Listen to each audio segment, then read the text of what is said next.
Good morning student.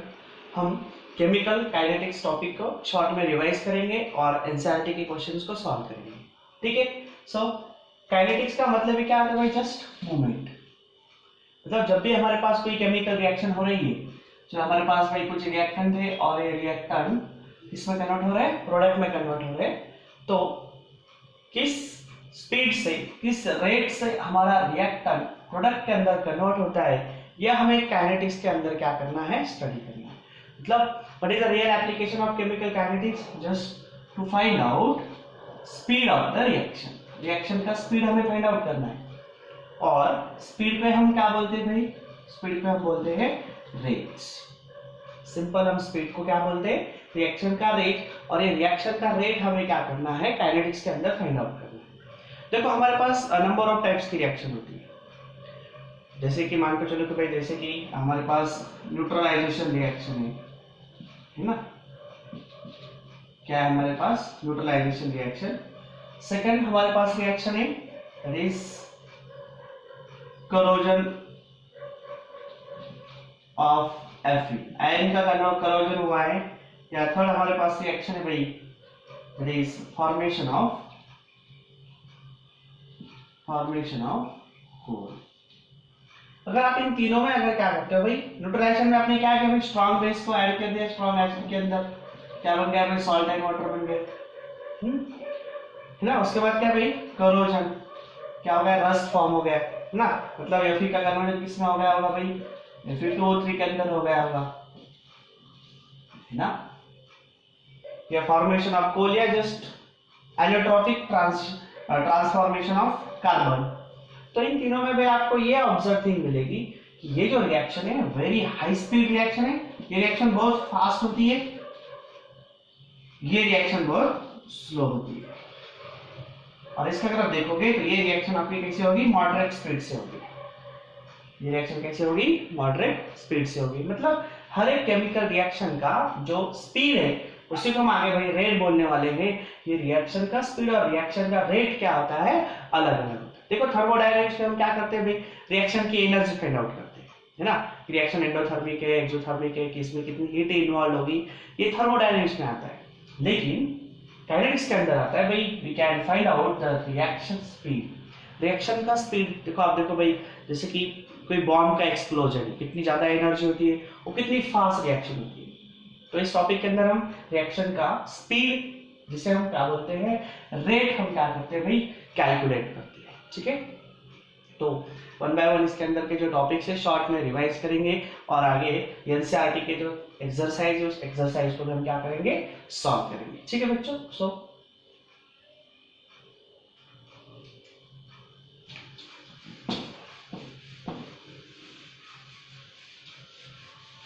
सबसे पहले हम देखेंगे भाई just what is mean by the rate of the chemical reaction. Just reaction का रेट हम किसे बोलेंगे और रिएक्शन का स्पीड हम कैसे फाइंड आउट कर सकते हैं?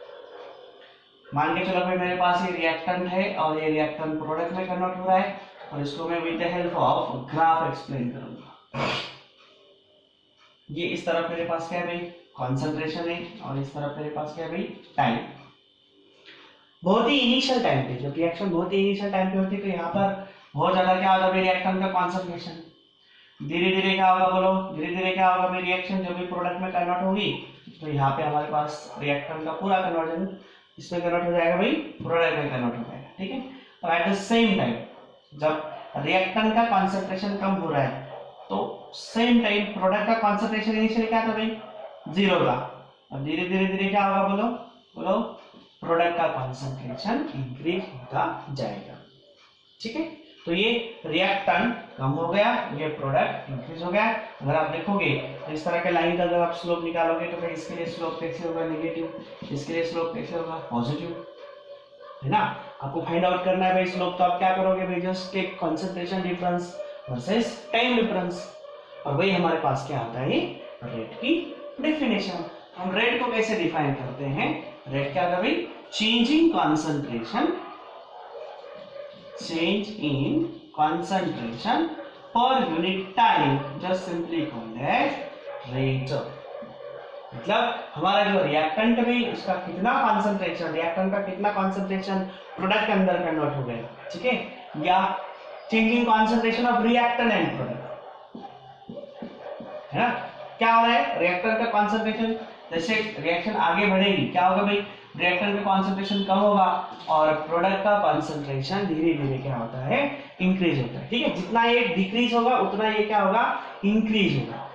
और ये डिक्रीज और इंक्रीज आप इस स्लोप से आइडेंटिफाई कर सकते हो, या इसी को हम क्या कर सकते हैं बोलो, it is with the help of this definition हम बोल सकते हैं, ठीक है। अगर मैं बात करूं किसकी, रिएक्टेंट की, तो कॉन्सेंट्रेशन डिक्रीज हो रहा है नेगेटिव स्लोप पे, तो क्या हो रहा है भाई, कॉन्सेंट्रेशन डिक्रीज, मैं यहाँ पे बोलूंगा decrease in concentration of reactant, word में क्या होगा भाई, इज अ टाइम। या अगर मैं प्रोडक्ट की बात कर रहा हूं तो प्रोडक्ट के लिए क्या हो रहा है भाई, प्रोडक्ट के लिए क्या हो रहा है, प्रोडक्ट का कॉन्सेंट्रेशन क्या हो रहा है भाई, इंक्रीज हो रहा है, तो यहाँ पे हम लिखेंगे increase in concentration of product, क्या होगा भाई, पर यूनिट टाइम, ठीक है। ऐसे हम बोल सकते हैं। अगर हम इसको कंप्लीटली एक्सप्लेन करें, ठीक है, तो कैसे होगा देखो,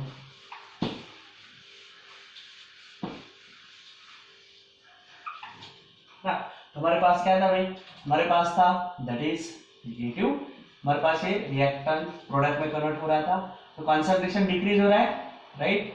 यहाँ पे हम लिख सकते हैं भाई दैट इज अ डेल्टा, ले सकते हो पर यूनिट क्या होगा भाई, टाइम डेल्टा, है ना। अब जितना हमारे पास रिएक्टेंट क्या हो रहा है भाई, कम हो रहा है, सेम उतना ही आपके पास क्या हो रहा है, कंसंट्रेशन ऑफ प्रोडक्ट इंक्रीज होगा पर यूनिट टाइम। जब आप बड़ा डेल्टा लिखते हो तो इसका मतलब आपने क्या किया है, इस ग्राफ के अंदर बहुत ही लार्ज कॉन्सेंट्रेशन का डिफरेंस लिया है और लार्ज टाइम का डिफरेंस लिया है, तो उस केस में उसको बोला जाता है एवरेज रेट, ध्यान रखना। या आपने क्या किया भाई, बहुत ही स्मॉल क्या लिया, कॉन्सेंट्रेशन डिफरेंस, है ना, decrease in concentration small concentration is equal to क्या होगा भाई, increase in small concentration of product with respect to this time. थोड़ा सा अभी क्या है, हमने आपको थोड़े से टाइम के लिए क्या लिया, कॉन्सेंट्रेशन का डिफरेंस, इधर भी हमने क्या लिया भाई, कॉन्सेंट्रेशन का डिफरेंस, ठीक है। तो ऐसे स्मॉल डिफरेंस अगर लोगे, बहुत ही इंस्टेंट टाइम के लिए, बहुत ही पर्टिकुलर टाइम के लिए लोगे ना, पर्टिकुलर टाइम के लिए अगर आप लेते हो तो भाई पर्टिकुलर टाइम के लिए उसको क्या बोला जाता है, दैट इज इंस्टेंटेनियस रेट, क्या बोला जाता है इसको बोला जाता है इंस्टेंटेनियस रेट। तो हम आराम से इसको बोल सकते हैं भाई आर ए वी, इसका मतलब होगा एवरेज रेट, और इसको हम बोल सकते हैं आर आर, इंस्टेंटेनियस रेट। अब मान के चलो कि भाई मेरे पास कोई रिएक्शन हम कैरिड आउट कर रहे हैं, तो उस रिएक्शन का ग्राफ मैं आप लोगों को दिखाता हूँ। मेरे पास क्या है भाई, इधर पे कॉन्सेंट्रेशन है ना, इस तरफ मैंने क्या लिया भाई, कॉन्सेंट्रेशन, इस तरफ मैंने क्या लिया, टाइम। तो मान के चलो कि कुछ इस तरह सा ग्राफ हमें क्या है मिला है, तो हमें क्या करना है, मान के चलो कि इसके लिए मुझे क्या करना है, particular rates, instantaneous rate find करना। एवरेज रेट में तो हम क्या करेंगे, बहुत ही लार्ज डिफरेंस लेंगे, तो हमें क्या करना पड़ता है भाई, यहाँ पे एक आपको क्या करना है, एक इस तरह की टेंजेंट लाइन ड्रॉ कर देनी है ना, टेंजेंट लाइन को आपको ड्रॉ कर देना है। टेंजेंट लाइन को ड्रॉ करने के बाद ना आपको यहाँ पे क्या मिलेगा, बोलो क्या मिलेंगे, दो कॉन्सेंट्रेशन, मान के चलो कि भाई ये मेरे पास क्या है C1, इसको बोलो C2, इसको बोलेंगे हम T1, तो इसको हम बोलेंगे T2। तो इस पर्टिकुलर पॉइंट के लिए आर इंस्टेंटेनियस आप कैसे कैलकुलेट करोगे, ठीक है भाई, आपके पास क्या होगा, that is concentration changing concentration, है ना, नेगेटिव, मतलब यहाँ पे क्या होगा, डेल्टा माइनस ये हमारे पास लोअर कंसंट्रेशन होगा, that is C2 minus C1 divide by क्या होगा भाई, टाइम के केस में भी क्या होगा बोलो, that is T2 minus T1। समझ में आ रहा है? सिंपल से अगर आप ये माइनस अगर यहाँ से लोगे तो आपको ये ऑब्जर्व होगा कि आपके पास जो हायर कॉन्सेंट्रेशन है C2 माइनस क्या होगा, लोअर कॉन्सेंट्रेशन। ठीक है, इसी को हम आगे क्या बोलेंगे भाई, इसी को हम बोलेंगे सिंपल चेंजिंग कॉन्सेंट्रेशन। यहाँ पे क्या होगा आपका टाइम, टाइम होगा आपका स्मॉल डी। ठीक है, ये माइनस है, यहाँ से क्या हो जाता है भाई, एब्सॉर्ब हो जाता है। और इसी को आगे हम क्या बोलेंगे भाई, चेंजिंग कॉन्सेंट्रेशन। इसके लिए रिएक्टेंट के लिए क्या हो रहा है भाई, क्या हो रहा है, कम हो रहा है। ठीक है, तो ये माइनस साइन आप यहाँ से ला सकते हो और ऐसे इस तरह से रिएक्शन के लिए इंस्टेंटेनियस रेट को आप क्या कर सकते हो, फाइंड आउट कर सकते हो इस पर्टिकुलर टाइम के लिए। जो भी टाइम होगा भाई, ये जो टाइम होगा इस टाइम के लिए आप क्या कर सकते हो, आराम से इंस्टेंटेनियस रेट को फाइंड आउट कर सकते हो।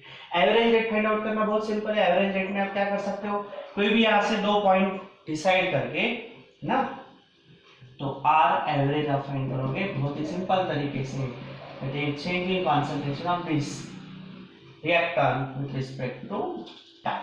तो किसी भी रिएक्शन के लिए भी रेट अगर आपको लिखना है with the help of graph, तो ऐसे ध्यान में रखोगे। ठीक है, अब देखो ये कॉन्सेंट्रेशन आपके गिवन में हो या ना हो दैट डजंट मैटर, लेकिन टाइम ये होता है, टेंजेंट लाइन ड्रॉ करने के बाद थोड़ा सा आपको आगे पीछे उतना होना है ना, और उसी टेंजेंट लाइन के रिस्पेक्ट में कॉन्सेंट्रेशन कम ज्यादा होंगे, लेकिन टाइम आपको जो गिवन रहेगा उनमें से लेना है। ठीक है, ये चीज आपको ध्यान में रखनी है। ओके, अब मान के चलो कि मेरे पास क्या है, एक रिएक्शन है, मेरे पास एक जस्ट रिएक्शन, उस रिएक्शन के अंदर क्या हो रहा है देखो,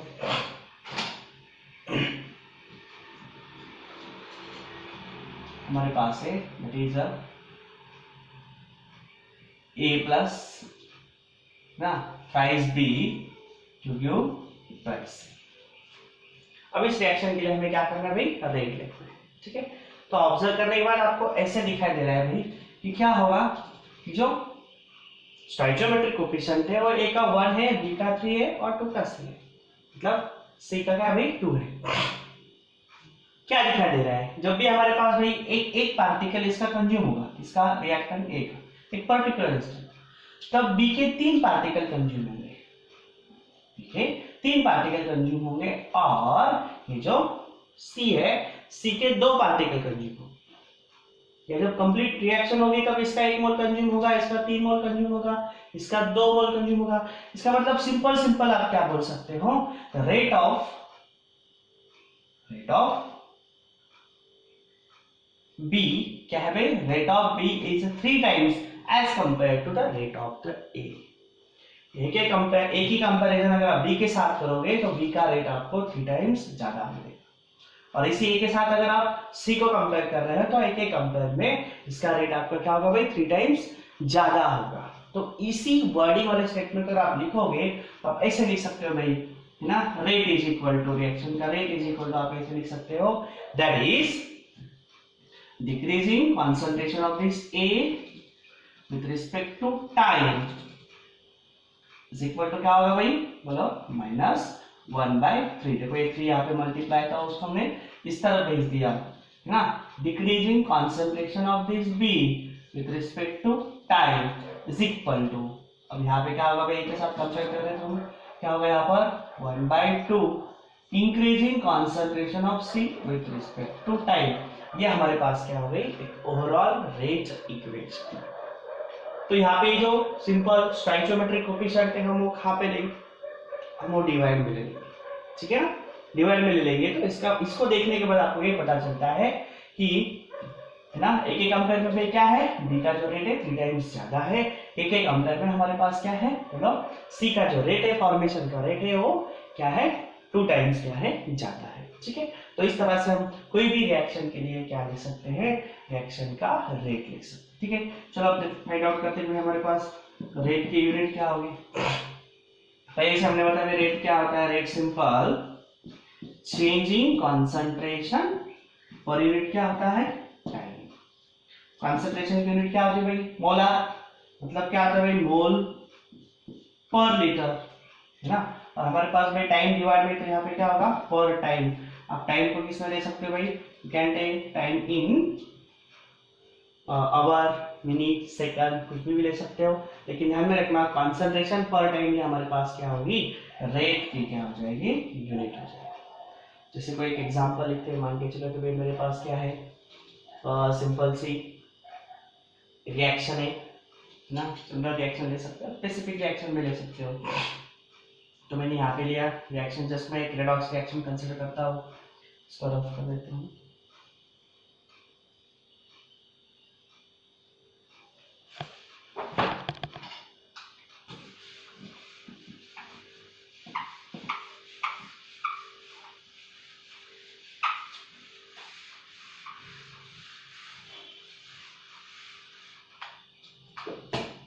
मेरे पास रिएक्शन है, that is 5 moles of Fe2 plus reacts with 1 mole of MnO4 minus reacts with 4 moles of H plus, है ना। ये क्या दे रहा है भाई हमारे पास, 4 में यहाँ पे होंगे 8 moles of H plus, it will use 5 moles of Fe3 plus plus यहाँ पे होगा Mn+2 प्लस यहाँ पे होंगे 4 moles of H2O। बहुत ही बड़ी रिडॉक्स रिएक्शन मैंने आप लोगों को दी गई, और इस बड़ी रिडॉक्स रिएक्शन के लिए आप लोगों को क्या करना है, दैट इज अ रिएक्शन का रेट लिखना है, ठीक है। तो वही चीज हम कॉमन रखेंगे भाई, जब हमारे पास क्या होगा, रिएक्टेंट होंगे तो रिएक्टेंट के लिए माइनस साइन रखना है, प्रोडक्ट के लिए पॉजिटिव साइन रखना है, और जो भी उसके स्टोइकियोमेट्रिक कोएफिशिएंट है वो डिवाइड में लेंगे, ठीक है। तो क्या बनेंगे भाई, रेट ओवरऑल रिएक्शन का रेट होगा डिक्रीजिंग कॉन्सेंट्रेशन ऑफ दिस, क्या है हमारे पास Fe2 प्लस ना, यहाँ पे क्या होगा 5, स्टोइकियोमेट्रिक कोएफिशिएंट 5 डिवाइड में आ गया, is equal to decreasing concentration of manganate ion divided by dt is equal to decreasing concentration of this acid with respect to time। देखो 8 आ गया डिवाइड में, is equal to क्या होगा भाई, is equal to क्या होगा हमारे पास, increasing concentration of this Fe3 plus with respect to time is equal to increasing concentration of this Mn+2 with respect to time is equal to increasing concentration of this water with respect to time। बहुत मतलब बहुत simple है भाई, इस तरह के reaction का rate लिखना, ठीक है। तो अगर आप देखोगे तो आपके जो रिएक्शन का जो रेट है, और रिएक्शन का rate according to law of mass action it depends on concentration of reactant ना, रिएक्टेंट के concentration पे डिपेंड करता है, क्योंकि आपका रिएक्टेंट जितना कम हो रहा है उतना प्रोडक्ट बढ़ रहा है। तो इनिशियली आपको क्या करना है भाई, रेट में क्या लेना है आपको, दैट इज अ रिएक्टेंट लेने हैं, this is according to law of mass action. आप लोगों ने भाई इक्विलिब्रियम पढ़ते वक्त भी ऑलरेडी ये चीज आप लोगों ने समझी हुई है, देखी हुई, ठीक है। तो ऐसे हम कौन से भी रिएक्शन के लिए क्या कर सकते हैं भाई, दैट इज वैल्यूज पुट करके कॉन्सेंट्रेशन की और टाइम की, आपको कॉन्सेंट्रेशन एंड टाइम गिवन होंगे, और आपको पूछा जाएगा भाई रेट, हो सकता है आपको और एवरेज रेट पूछे, हो सकता है आपको इंस्टेंटेनियस रेट पूछे, कोई भी रेट अगर आपको पूछा है तो जस्ट आपको ध्यान में रखना है, दैट इज कॉन्सेंट्रेशन डिफरेंस लेना है, रिएक्टर हो या product, with respect to time. इससे आप क्या कर सकते हो, कोई भी केमिकल रिएक्शन का जो रेट है उस रेट को क्या कर सकते हो, आराम से फाइंड आउट कर सकते हो। सो वेरी वेरी सिंपल, ठीक। देखो हमारे पास जो रेट है भाई, इस रेट के ऊपर कौन कौन से फैक्टर डिपेंडेबल है, टाइम यहाँ पे फैक्टर इंपॉर्टेंट है, रिएक्टेंट कॉन्सेंट्रेशन यहाँ पे हमारे पास क्या है, इंपॉर्टेंट है। सो इस तरीके से हम क्या कर सकते हैं, कोई भी रिएक्शन के लिए रेट लिख सकते हैं। अब हम देखेंगे भाई हमारे पास है, that is what is mean by this rate law. मान के चलो कि मेरे पास में रिएक्शन है, reactant is converted into product, तो इस रिएक्शन के लिए मुझे रेट लॉ अप्लाई करना है। तो मैं क्या ऑब्जर्व करूंगा, मैंने यहां से ये ऑब्जर्व किया कि रेट ऑफ दिस रिएक्शन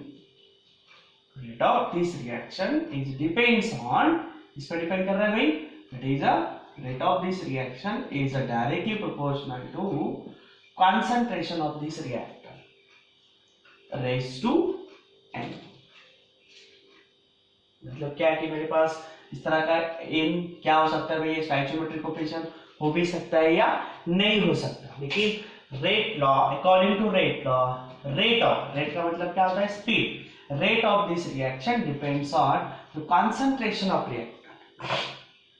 किस पे डिपेंड कर रहा है भाई, ये रिएक्टेंट के कंसंट्रेशन पे डिपेंड कर रहा है, विद रेज टू पावर में क्या है भाई, n, है ना। तो n यहाँ पे क्या हो सकता है, इट मे बी स्टोइचियोमेट्रिक कोएफिशिएंट और नॉट, है ना। n यहाँ पे कुछ भी हो सकता है, मतलब आगे चल के हम बोल सकते हैं कि भाई ये ऑर्डर हो सकते हैं या मॉलिक्यूलरिटी, इसमें से कुछ भी हो सकता है। लेकिन ये हमारे पास क्या हो जाता है भाई, रेट का जो x मतलब स्टेटमेंट है, वो rate of any chemical reaction is directly proportional to n power of the concentration at given temperature. दिए हुए टेम्परेचर पे आपको मिलेगा। सो r इज इक्वल आप क्या लिख सकते हो भाई, k इनटू यहाँ पे आप क्या लिख सकते हो भाई, it is r raise to n, और यहाँ पे k क्या होगा, k यहाँ पे हम बोलेंगे रेट कांस्टेंट ना। k को हम यहाँ पे क्या बोल सकते हैं, सिंपल k को हम बोल सकते हैं रेट कांस्टेंट। ओवरऑल में रिएक्शन में भी रेट कांस्टेंट क्या होगा, इट इज क्या होगा, कांस्टेंट रहेगा। मतलब इतने इतने भाई कांस्टेंट स्पीड से रिएक्शन आपकी क्या है, जा रही है, ठीक है। सो इस तरह से हम इस k को भाई क्या कर सकते हैं, बोल सकते हैं, मान के चलो कि मेरे पास रिएक्शन है of a plus b of b two gives product. ये तो हमारे पास कौन सी रिएक्शन हो गई भाई, सिंपल रिएक्शन हो गई, जिसको हम बोलते हैं एलिमेंट्री रिएक्शन। एलिमेंट्री रिएक्शन मतलब जब सिंपल रिएक्शन जिसपे कोई ज्यादा नंबर ऑफ रिएक्टर नहीं है, सिंपल तरीके से वो क्या कर रहे हैं भाई, प्रोडक्ट को बना रहे हैं। That simple reactions are called as elementary reaction. लेकिन इस तरह के अगर रिएक्शन आ जाए, है ना, इस तरह के अगर रिएक्शन आ जाए तो उस केस में हम क्या बोलते हैं, बोलो, this rate of this reaction, है ना, क्या होगा भाई, रेट ऑफ दिस रिएक्शन क्या होगा, इज इक्वल टू, हम लिखेंगे r इज इक्वल टू क्या होगा, कंसंट्रेशन, है ना। यहाँ पे हमारे पास क्या है, it is concentration of this a into concentration of this b। यहाँ पे होगा x और यहाँ पे होगा y। अब यहाँ पे जो x एंड y है ये इक्वल्स टू होगा a एंड b, या इक्वल्स टू होगा या may not be equals to. हम ऐसे बोल सकते हैं भाई ये इक्वल्स टू हो सकता है या नहीं भी हो सकता है, ठीक है।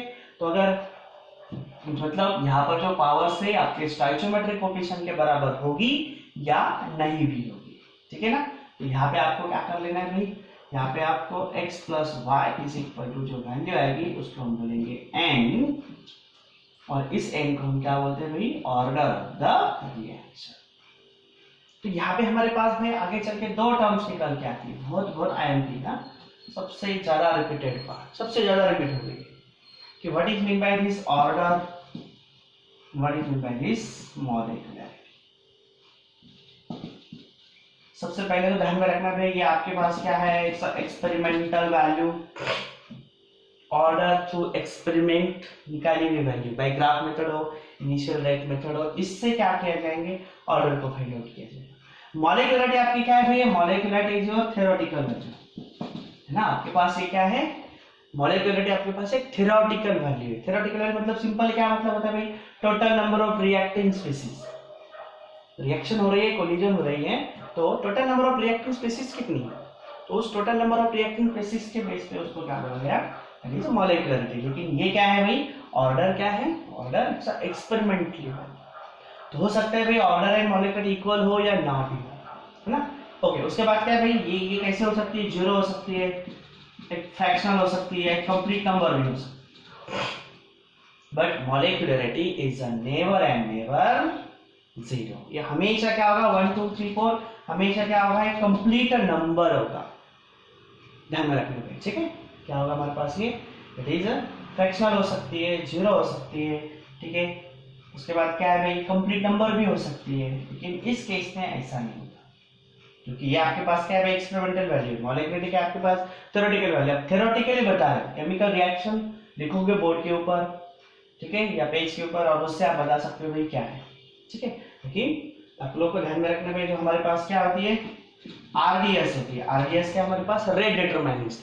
देखो आप लोगों को मैंने already SN1 and SN2 reaction को पढ़ाया, इसमें ORM मतलब ऑर्गेनिक रिएक्शन मैकेनिज्म, है ना, सब्स्टिट्यूशन रिएक्शन में। तो आपने ये देखा था कि रेट डिटरमाइनिंग स्टेप हमारे पास कौन सी स्टेप होती है भाई, स्लो स्टेप होती है।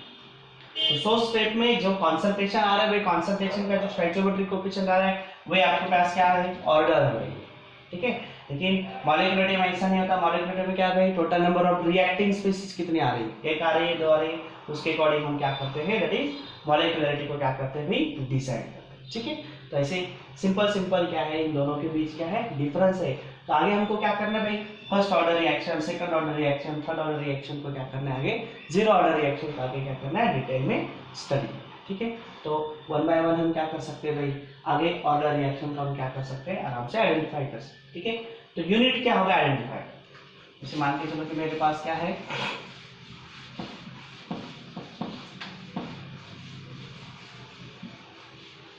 मेरे पास डिफरेंट रिएक्शंस है ना, मेरे पास रिएक्शन है। अब हम देखेंगे भाई के का यूनिट क्या है, ठीक है। यहाँ पे हम लिखेंगे बहुत ही important, units of K, unit of K. मेरे पास है भाई क्या, एक reaction, reactant convert into product. तो इसके लिए मैंने क्या लिया भाई, R is equal to K into concentration of this R raise to n। तो रेट को हम कैसे लिखते हैं बोलो भाई, रेट को हम लिखते हैं changing concentration per unit time.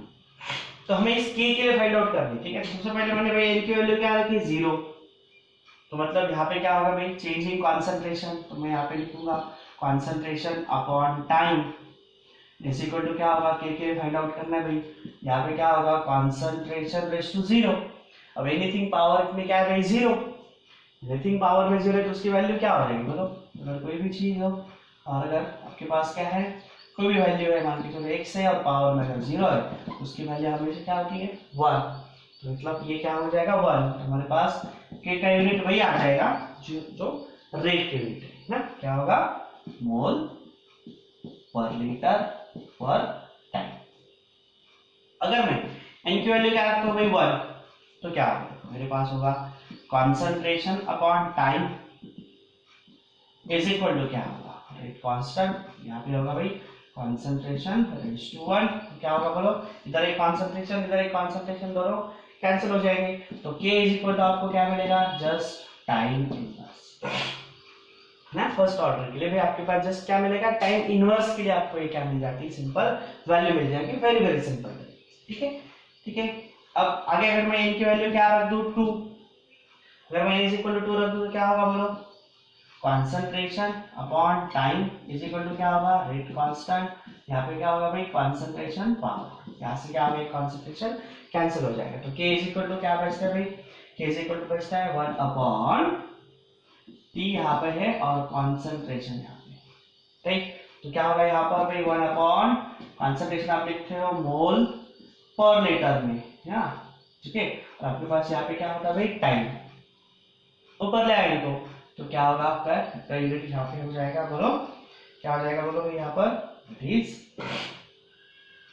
पर मोल, ठीक है, ये इस तरह फॉर्मूला है, पर मोल लीटर पर टाइम, इसका क्या हो जाएगा, यूनिट, ठीक है। तो इस तरह से हम क्या कर सकते हो भाई, 0 फर्स्ट सेकंड और थर्ड ऑर्डर्स के लिए आप आराम से क्या कर सकते हो, यूनिट को फाइंड आउट कर सकते हो, ठीक है। तो नेक्स्ट वीडियो लेक्चर्स में हम देखेंगे भाई कि किस तरह से इंटीग्रेटेड रेट लॉज होते हैं और इंटीग्रेटेड रेट लॉज हमें ऑर्डर फाइंड आउट करने में किस तरह से, या रेट कांस्टेंट की वैल्यू फाइंड आउट करने में किस तरह से हेल्प करते हैं, ठीक है। ओके।